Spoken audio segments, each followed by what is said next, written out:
ধৃতরাষ্ট্র বলিলেন, হে সঞ্জয়, ধর্মক্ষেত্র কুরুক্ষেত্র আমার পুত্রগণ ও পাণ্ডব পুত্রগণ যুদ্ধের জন্য সমবেত হইয়া কি করিলেন? টিকা, কুরুক্ষেত্র ইহা ছিল দেবতাদের যজ্ঞস্থান। দ্বাপর যুগে কুরু নামে এক রাজা ছিলেন। তিনি এই স্থানে তপস্যা করিয়া বর লাভ করিয়াছিলেন। তারপর হইতে এই স্থানের নাম হইল কুরুক্ষেত্র। ধর্মক্ষেত্র কুরুক্ষেত্র শ্রেষ্ঠ তীর্থস্থান, এই জন্য ইহা ধর্মক্ষেত্র।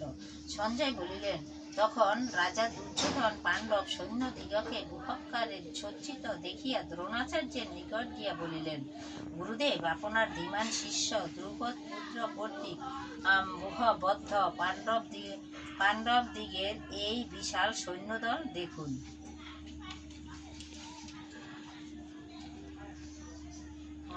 এই সৈন্যদলে ভীম অর্জুনের সমান বীরগণ আছেন। সাত্যকী, বিরাট ও বীর দ্রুপদ আছেন।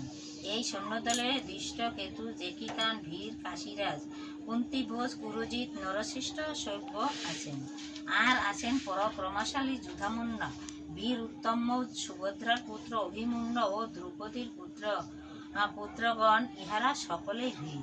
টিকা, কুন্তিভোজ কুরুজিৎ তিনি পাণ্ডবদের মাতুল। দৃষ্টকেতু শিশুবলের পুত্র। হে বীর্য শ্রেষ্ঠ, আমার সৈন্যদলের প্রধান সেনা নায়কদের নাম বলিতেছি, শুনুন। এখানে আপনি ভীম, কর্ণ যুদ্ধে জয়ী, কৃপ, অসংখ্যমা বিপন্ন, সোমদত্ত পুত্র এবং জয়দ্রনাথ আছেন। আরো অনেক বীর আছেন, তাহারা সকলেই অস্ত্রধারী বীর ও যুদ্ধে পারদর্শী।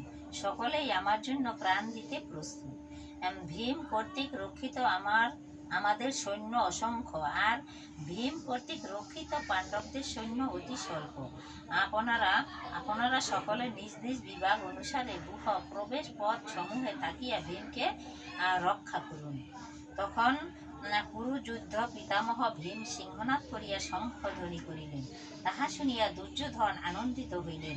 তখন শঙ্খ, সিংহা, ঢাক, ঢোল ও নাগরা বাজিল। সেই শব্দ তুমুল হইয়া উঠিল। তারপর শ্রীকৃষ্ণ ও অর্জুন সাদা ঘোড়ার রথে বসিয়া দিব্য শঙ্খ বাজাইলেন। অর্জুন দেবদত্ত নামক শঙ্খ ও শ্রীকৃষ্ণ পাঞ্চজন্য নামক শঙ্খ এবং ভীমসেন পৌণ্ড্র নামক শঙ্খ বাজাইলেন। রাজা যুধিষ্ঠির অনন্ত বিজয় নামক শঙ্খ, নকুল সুঘোষ নামক শঙ্খ এবং সহদেব মণিপুষ্পক নামক শঙ্খ বাজাইলেন। ধৃষ্টদ্যুম্ন, শিখণ্ডী, কাশীরাজ, সাত্যকী ও বিরাট নিজ নিজ শঙ্খ বাজাইলেন। মহাযোদ্ধা অভিমন্যু এবং অন্যান্য বীরগণ নিজ নিজ শঙ্খ বাজাইলেন। সেই তুমুল শব্দে কৌরবদের প্রাণ বিদীর্ণ করিতে লাগিল। কৌরবগণকে যুদ্ধের জন্য উদ্ধৃত দেখিয়া অর্জুন ধনু তুলিয়া শ্রীকৃষ্ণকে বলিলেন। অর্জুন বলিলেন, উভয় পক্ষে সেনার মধ্যে আমার রথ স্থাপন করো। কাহাদের সহিত আমাকে যুদ্ধ করিতে হইবে তাহা দেখিয়া লই। আর যাহারা দুষ্টমতি দুর্যোধনের মঙ্গল সাধন করিতে আসিয়াছে তাহাদিগকে দেখিবে। সঞ্জয় বলিলেন, অর্জুনের কথা শুনিয়া শ্রীকৃষ্ণ উভয় সেনার মধ্যে রথ স্থাপিত করিয়া অর্জুনকে বলিলেন। শ্রীকৃষ্ণ বলিলেন, হে অর্জুন, ভীম, দ্রোণ, কর্ণ প্রভৃতি কুলপক্ষীয় যোদ্ধাগণকে চাহিয়া দেখো। অর্জুন গুরুজন, পিতামহ, মাতুল, শ্বশুর এবং বন্ধুগণকে দেখিলেন। তাহাদের সকলকে বিপক্ষে দেখিয়া দয়াযুক্ত হইয়া দুঃখিত মনে শ্রীকৃষ্ণকে বলিলেন। অর্জুন বলিলেন, হে কৃষ্ণ, আত্মীয়গণকে বিপক্ষে যুদ্ধের জন্য উপস্থিত দেখিয়া আমার মুখ শুকাইয়া গিয়াছে ও শরীর বিকল হইয়াছে। আমার শরীর কাঁপিতেছে ও রোম হর্ষ হইতেছে। আমার হাত হইতে ধনু খসিয়া পড়িতেছে, গা জ্বলিতেছে। হে কৃষ্ণ, আমার মাথা ঘুরিতেছে, আমি সব বিপরীত লক্ষণ দেখিতেছি। আত্মীয়গণকে মারিয়া মঙ্গল হইবে না। হে কৃষ্ণ, আমি জয় চাই না এবং রাজ্য, সুখ, ধন চাই না। হে কৃষ্ণ, যাহাদের জন্য রাজ্য, ভোগ ও প্রাণ, সেই আত্মীয়গণকে মারিয়া কি হইবে লাভ? গুরু, পিতামহ ভীম ও আত্মীয়গণ সকলে যুদ্ধে প্রাণ বিসর্জন দিতে উপস্থিত হইয়াছেন। মাতুল, শ্বশুর, শ্যালকাদি সকলেই প্রাণ দিতে আসিয়াছেন। তাহারা আমাদের মারুক আপত্তি নাই, কিন্তু আমি তাহাদিগকে মারিতে পারিব না। তাহাদিগকে বধ করিয়া ত্রিভুবন লাভ করিলেও কোনো ফল হইবে না। কৌরবগণকে বধ করিয়া বিন্দু মাত্র শান্তি হইবে না। আত্মতাই হইলেও তাহারা আপনজন জ্ঞাতি। হে কৃষ্ণ, জ্ঞাতিগণকে বধ করিয়া আমি সুখী হতে পারিব কি? লোভের বশে তাহারা হিতাহিত চিন্তা করিতে পারিতেছেন না।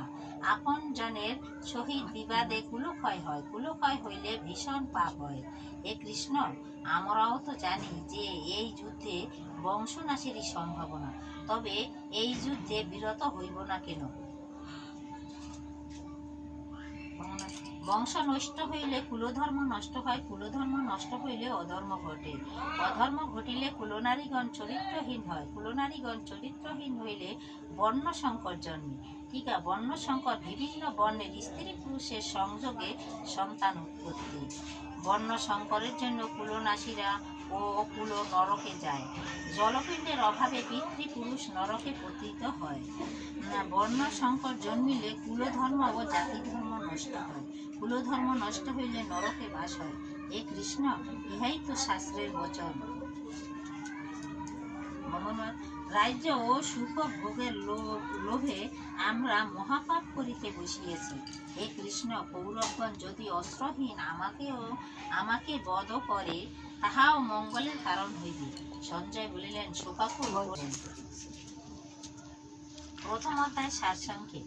কুরুক্ষেত্র যুদ্ধক্ষেত্রে কুরুসৈন্য ও পাণ্ডব সৈন্য মুখোমুখি দাঁড়াইয়া যুদ্ধ শুরু করে। এমন সময় পাণ্ডব পক্ষের যুদ্ধ করিতে আসিলেন মধ্য পাণ্ডব অর্জুন। শ্রীকৃষ্ণ অর্জুনের সারথি। অর্জুন বলিলেন, হে কৃষ্ণ, উভয় সৈন্যদলের মধ্যস্থলে আমার রথ স্থাপন করো। কে কে আমার বিরুদ্ধে যুদ্ধ করিতে আসিয়াছে তাহা একবার দেখিব। শ্রীকৃষ্ণ উভয় সৈন্যদলের মধ্যে রথ স্থাপিত করিয়া বলিলেন, হে অর্জুন, বিপক্ষীয় সৈন্যদল দেখিয়া লও। অর্জুন চাহিয়া দেখিলেন, বিপক্ষীয় সৈন্যদলে আছে আচার্য দ্রোণ ও পিতামহ ভীম, কর্ণ, অসংখ্যমা প্রমুখ বীরগণ এবং আত্মীয় স্বজনগণ সকলেই অর্জুনের বিপক্ষে যুদ্ধ করিতে প্রস্তুত দেখিয়া অর্জুনের ভাবান্তর হইল। তিনি শ্রীকৃষ্ণকে বললেন, হে কৃষ্ণ, গুরুজন ও আত্মীয় স্বজন সকলে আমার যুদ্ধ করিবার জন্য প্রস্তুত হইয়াছে। এই